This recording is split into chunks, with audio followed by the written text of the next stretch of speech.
Hello, it's Andrew here again from Real Speak, and this time I've dug another video out from the archive. And this time the question is, are you too old to learn a language? Well, the answer is no, you're not. And in this video, which is quite long, I'll use neuroscience to prove this. I'll use research that's been conducted on stroke victims to prove that you are not too old to learn a language. Children are not better language learners than adults. So let's get into it. You can't teach an old dog new tricks. Well, that's the way the saying goes, but it's actually untrue. People often marvel at children who speak more than one language. Older people think it's an incredible feat of genius, or they simply believe that children are wired to achieve this intellectual level of excellence, its unattainable level of linguistic competence. Well, it's neither genius nor is it unattainable. I often hear people saying that the children must start before the age of 7 because their minds are more open, more receptive. Well, in some ways, yes, that's true, but in other ways, no, it's not. Neuroscientists have been studying the way the brain reacts after being damaged. Until fairly recently, people believed that once the brain had been damaged, that was it. It wouldn't function again as it did prior to an event which damaged the brain. But it can and it does. Think about stroke victims who learn to talk again or learn to walk again. So this happens all over the world every day. So let's look at this and let's clarify exactly what a stroke is and why it's relevant. Well, when the blood supply is blocked to the brain for any reason, the consequences are usually very dramatic. Control over movement, perception, speech, other mental or bodily functions, this control is often impaired and consciousness itself may be lost. A stroke or brain attack occurs when a blood vessel in the brain becomes blocked or it ruptures. The brain can't store oxygen, so it relies on blood to bring nutrients and oxygen to the brain. A stroke results in a cutting off of this oxygen supply, and it cuts it off from the nerve cells that surround where the rupture or the blockage has happened. This cuts off nutrients and oxygen to this area of the brain, and when tissue is cut off from the nutrients and particularly the oxygen for more than about 3 or 4 minutes, it begins to die. Sometimes, due to strokes, parts of the brain related to speech die and people forget how to speak. After a stroke, it's very common to have communication problems. It's a condition known as aphasia, and this can affect your ability to find the right words, to understand what other people are saying to you, and it can affect your ability to understand what you're reading. It can affect your ability to write. So all around, it can be very disastrous for the person. No two people will experience aphasia in exactly the same way, and the exact type of this condition will depend on what part of the brain has been injured by the stroke. But generally, aphasia can be divided into 4 broad categories. Category 1, expressive aphasia. This is when people know what they want to say, but they can't find the words they need. Okay? They can have receptive aphasia. So you can hear someone talking or you can read the printed text, but you just can't make sense of the words. People can have a condition called anomic or amnesia aphasia, which is the least severe form of this, okay, if that's a good combination of words to put together, least severe for this, because it's pretty dramatic. But people with anomic or amnesia have difficulty in finding the right names for objects, people, places and events. And the most severe form of this is global aphasia. This is caused by widespread damage to the language areas of the brain. Stroke survivors with global aphasia can't speak or understand speech, nor can they read or write. However, people do learn to read or write again.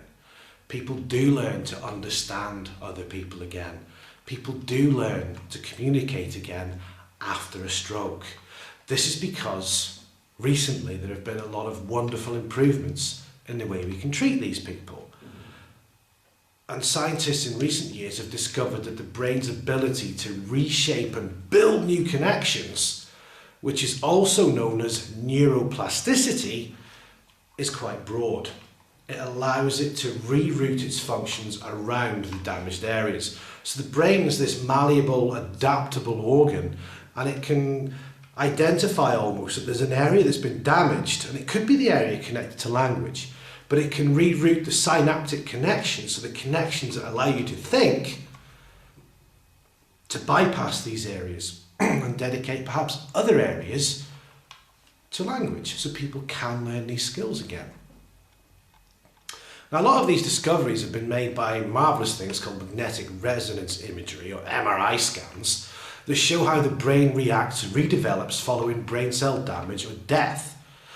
But these techniques were not widely available until, well, fairly recently, really. As we know, we can now go to the hospital and have an MRI scan, whereas perhaps 30, 40 years ago, wasn't really possible. So, before the advent of this technology, linguists and cognitive psychologists had another idea. They generally agreed that this difference was the result, the difference in being able to learn a language when you're younger or older, was the result in the maturation process of the brain.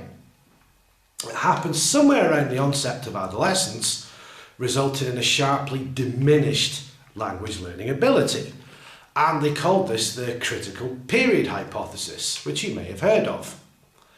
It gives a pretty bleak outlook for adults as language learners, the critical period hypothesis.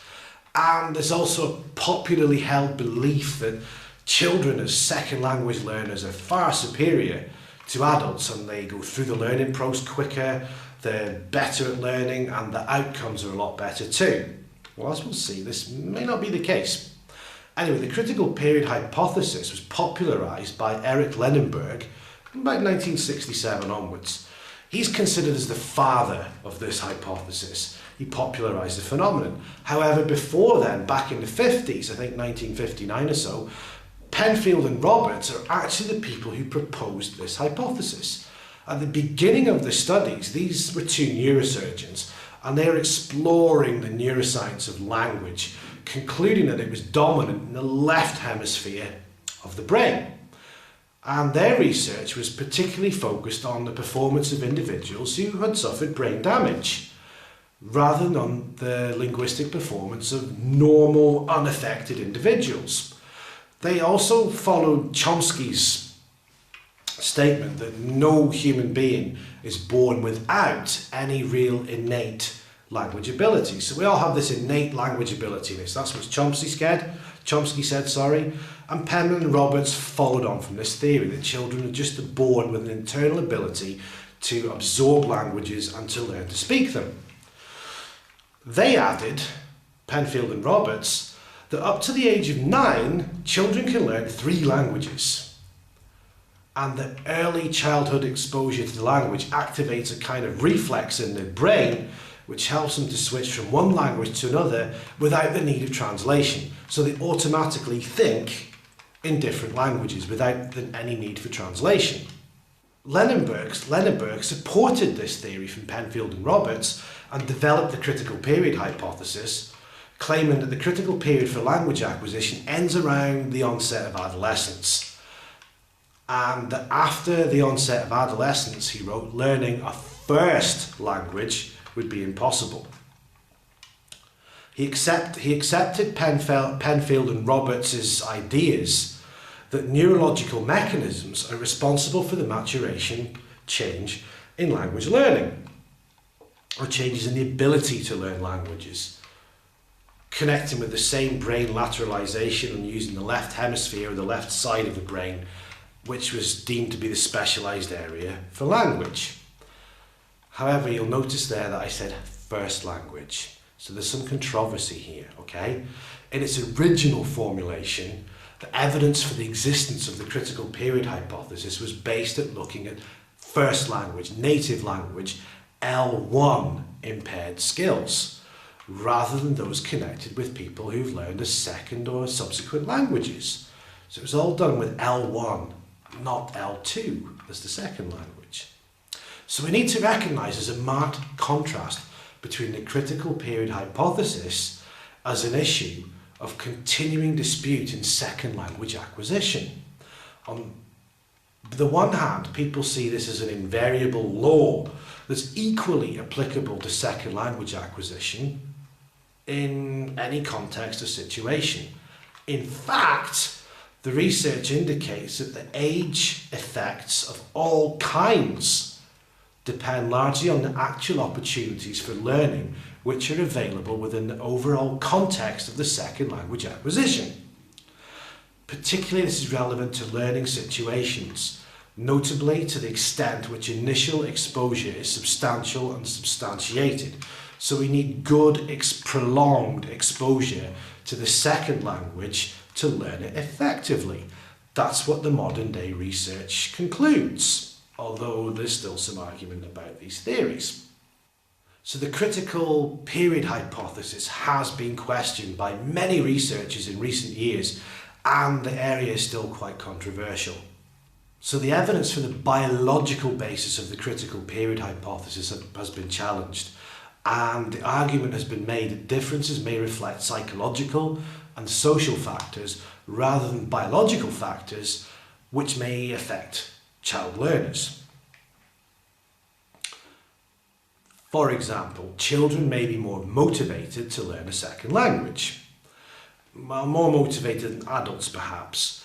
Maybe there's more incentive in the playground to be able to play in the same language as a group of friends or a group of classmates, and to communicate that way than perhaps an adult would have a level of motivation if he was working in a job where there are a couple of people who speak a different language. So the child may be more motivated to learn. It also happens that children may be placed in situations where they are forced to speak a second language, such as school, for example. If we look at migrants and their children go to school, they pick up the language. Well, my daughter's done this herself. We came to Spain when she was 2, and within 3 months she was speaking fluent Spanish at school. Further 3 months she was speaking Valencian fluently at school. So in 6 months she picked up 2 languages. I couldn't do that, but then I wasn't in school for 5-6 hours a day, immersed in that environment and being forced essentially to speak those languages. So it shows through experience the difference between the environment for children and adults. So the environment can be one factor which promotes child learning over adults. However, there is some experimental research which has been done which actually demonstrates the inferiority of children by comparison to adults in second language acquisition under controlled conditions. This even happens when the method of teaching may be more favourable for the children than to the adults, but the children often perform poorly when compared to adolescents and adults in language learning environments. One exception here is pronunciation. It often seems to be that children can develop a very good level of native pronunciation of a second language, whereas adults tend to find this quite difficult. And in my case, my Spanish accent is good, but it's not native-like. So my daughter's local accent is perfect. So from experience, again, I can verify this research with hands-on experience. And again, with immigrants, both in the US and in Europe, there's been a lot of research done that naturalistic research comparing children and adults learning second languages as immigrants doesn't support the notion that younger children are better at second language learning. So good news for adults. So what are the differences? Well, people often say that children are sponges. Their cognitive ability to soak up information, well, they have this, they're more disposed to this than adults are. Some argue this extends to second language skills, and there's evidence to support this when it comes to adults losing a foreign accent. That's about it, because as far as cognition goes, older learners have actually got more highly developed cognitive systems. We can integrate new language input through our learning experience throughout our lives. And by the time we become adults, you know more about yourself and the learning techniques that work for you. So you can make an effort to learn a language in a way that's suitable for you. Whereas children go to school and are essentially force-fed the language. Okay, so as an adult you can choose how you want to learn. This definitely works. Also, studies show that older people tend to have a far wider vocabulary than children, and this is true for the second language as well, that adults tend to have a far broader vocabulary than children when learning a second language in a similar environment. Motivation is another difference. Adults often lack the motivation to learn a second language to a good high level. You know, people often get to maybe B1 or B2 on the CEFR because that's what they need for work. That's their motivation. Their motivation is financial. Perhaps if an adult's married to a partner from a different country, then the motivation is completely different and they'll learn quicker. Children's motivation, on the other hand, if they're in a school, is not based on exams. It's based on desire to play and a desire to communicate. So they're far more motivated than most adults are when it comes to learning a second language. So to learn a language, you really need to be motivated, okay? Structural differences. Well, kids go to school for hours every day. They're there, and if they're in that country where the language is spoken, they're exposed to it, they're playing it, they're learning it all the time. Adults don't often have this luxury. We often have other things to do, such as go to work, where we may not be exposed to this language. So the structure of the day and the life promotes often quicker language learning among the children than it does with the adults. Experiential issues, on the other hand, benefit the adults because obviously we've lived longer, we've had more experience in our life. We may be able to link back some of the things from learning a language to experiences we've had in our life, and this is something that children can't do. And it can often help. We can often make word associations or associations with a particular place or a particular song or slogans or something that's not related to languages at all, and we'll make a connection to remember that word or that grammatical structure or that phrase through our experiences, which is something children really don't do. So that's something that benefits the adults. Context as well is another thing. You understand the significance of language a lot more the older you get. Research has shown that adults learn discursive and conceptual aspects of language more successfully than children.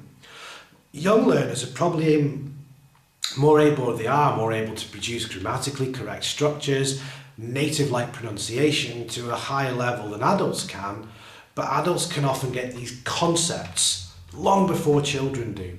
By discursive, I mean how a conversation works. A simple example, if I say good morning to you, you don't say chocolate. Yeah? You'd say good morning back to me. That would be the structure, that's the expected response. And as an adult, we know of these, we can use these to our ability to look for these accepted responses to develop our language learning ability. Yeah? So yeah, kids and adults, we learn in different ways. Generally, it's accepted that children will be able to attain a near native level of fluency as far as pronunciations goes, but that's not to say that it's impossible for adults. With enough motivation and enough work, you can achieve a near native-like, if not native-like, level of pronunciation in your second language. If that's what you want to do, don't despair, it can be done. So how people can do this? Let's look at programs like maybe something like Game of Thrones. We've got the little Lannister. Now the actor's American, but a lot of the actors in Game of Thrones are American, but they use really good received pronunciation, often British accents, okay? Although they're both varieties of English, they can manipulate their accent, and it's done by voice coaching, which is quite often done through imitation. I mean, how many people there can you imitate another accent? If you're a native English speaker, can you do an Australian accent, or a London accent, or a transatlantic American accent? It's highly likely that you can. So if you've done that by analysing the rhythm, the sounds, and the structure of those speech patterns of that way of speaking. Why can't you do that with the second language? Of course you can. If you can do it with one, you can do it with another. If not, you could find a voice coach or a teacher who specialises in this area of activity to help perfect the accent that you want. So it can be done, it just needs dedication and a little bit more motivation as an adult than what it would have done had you been a child learning the same language. So what's the best way for us adults to learn a second language? Because we're not going to go to school and play for hours every day to learn it that way. We're not going to get force-fed it that way. But going to a country where the language you want to learn is spoken is a fantastic idea. You're immersed, you get to live the language. You listen to it every day, you read it every day, you may even write it or on social media every day. You use it when you're buying things, you can use it when you're out with friends or people that you know. So the language is coming in, the language is coming out. And these are the key concepts of input and output. The more that goes in, the more that comes out. Also, if you're in a country where they speak the language you want to learn, you could take tuition as well to help push you along a little bit further. A few hours a day or a few hours a week perhaps on a course will give that little bit of extra help, and the teacher should be able to eliminate those annoying little errors, little grammatical errors that we all have. These happen because people tend to transfer things from their own language, their L1, into the L2. For example, in English we say the people are as a plural. In Spanish the people is singular, okay? So quite often when Spanish speakers learn English, they'll say the people is happy, for example. And quite often when English speakers learn Spanish, we'll say la gente son feliz, which should be la gente es. So we get the singular and plural confused because we're taking the structure from our native language and applying it in the L2. And this is language transfer. This can be ironed out with classes or it can be ironed out with more input. I'll do another class on language transfer because it can lead to something called fossilization, which is where these little small errors get stuck, get fossilized in your brain, and you find it very difficult to remove them. But that'll be a class for another video for another day. But if you find yourself in this and you want to learn quickly, you can go back to crashing with this idea of input at I plus 1. So I being me and plus 1 being a little level above my current level of the L2. So I can read more, I can listen to more, I can watch more, and the more that comes in, the more will come out. You've got to have input and output to do this. So you can go to the country where the language is spoken, be immersed, perhaps take some classes to push yourself along a little bit further and a little bit quicker, and that's a perfect method, but that's not available for everybody. Some people would find this really difficult to up sticks and go move to another country for a year or two to learn language. Often it's not really practical. So what else can you do? If you're going to stay in your own country, well, you can go to classes. Yeah, you can go to classes 1-2 times a week for 2, maybe 3 hours a week, which is not very much. So as I always say to my students who come here for 2 or 3 hours a week, how you learn the language is not only what happens in one of these rooms. They have to go home. They need to be encouraged to read, to watch TV with or without subtitles, depending on their level and their ability and their confidence. Now that could be subtitles in the native language or subtitles in the language they're trying to learn, okay? They can listen to the radio, it's available on the internet. There are YouTube videos to watch, TED Talks, things like this. They study the grammar in short bursts. Don't sit for hours on end with a grammar book. If you notice or you identify that you find that you're having some difficulty getting something correct, sit for a little while and study that, and then come back to it a couple of days later and do it again, and we can practice it in class too. Also these days you've got the benefit of apps that you can use, things like Memrise for vocabulary and perhaps some grammar. Duolingo is another good one for beginners for vocabulary. Link, which can give you text to read or listen to. So that's all about input, okay? And the class is about the output, it's about the speaking, okay? So we can learn at home, we can practice it in the class, we can learn in class, and we practice in class, and we continue this way. So classes are a great option as well, but you must work at home too, because 2 or 3 hours a week is not enough, and it's going to take you a long time to progress if that's how you want to learn. You can also have shower conversations. That's not going in the shower with somebody else and talking to them. No, this is or you can do this in the street as well. This is when you're perhaps thinking about something. You think, well, how would I say that in the other language? And you're talking to yourself in your mind in the other language. Also, there are a number of studies that have recently been done that suggest that learning a foreign language can slow inevitable age-related cognitive decline, or perhaps learning a language can even delay the onset of dementia.